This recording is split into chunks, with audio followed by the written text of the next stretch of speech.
Hey, Filter here. In his book Economics, Mike Brain talks about life in terms of what he calls the five capitals. And he says life is really lived in five major compartments, if you like. And he says, usually when we think about the word capital, we think about finances, money only.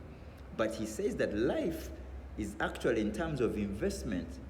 And there are different things you can invest for different results. Like you can invest finances as a capital. But so he talks about the five capitals. Let me tell them to you.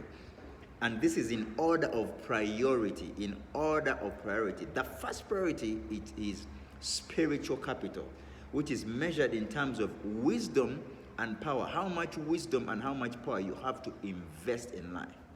And spiritual capital is really our relationship with God through prayer, our relationship with God through the reading the word, listening to messages, and fellowshipping with other believers. That's spiritual capital, and that's priority number one.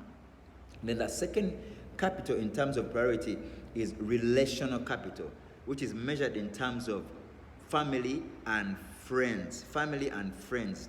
Your key relationships matter. Your family and your friends. And it says that we must pay attention to our relationships. How much time we spend with family, how much time we spend with friends, that adds value to us. Then the third capital is what he calls physical capital, which is measured in terms of hours and health. How healthy are you? Are you exercising? Are you sleeping well? Are you dieting? How is your physical health? And how much time, how is your time utilization? There's something called time utilization. How do you utilize your time? So that's physical capital. And then the fourth is intellectual capital, which is measured in terms of ideas and concepts.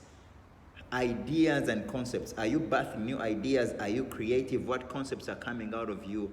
And that comes out of reading, exposure, reading books, being exposed, going to places, develops your intellectual capital.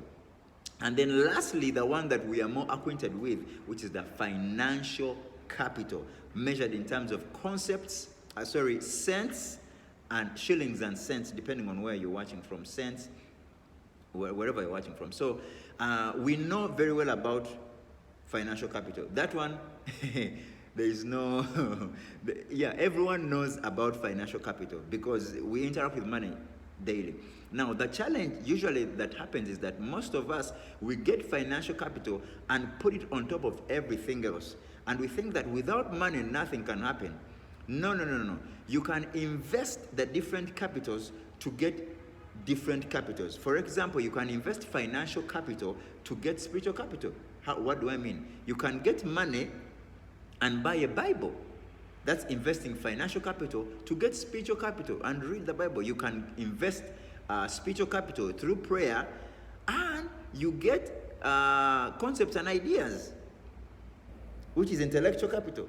You can invest physical capital, hours and health to get financial capital by working. You get your time and you are paid for your time. So in the coming weeks, I'll be sharing more about these five capitals, but I thought I would throw it out there that there are five capitals. In order of priority, spiritual capital first, then relational capital, then physical capital, take care of your body, then intellectual capital, take care of your mind and what you are up to, what you're reading and investing in, and then financial capital. Let me know what you're thinking in the comments. See you.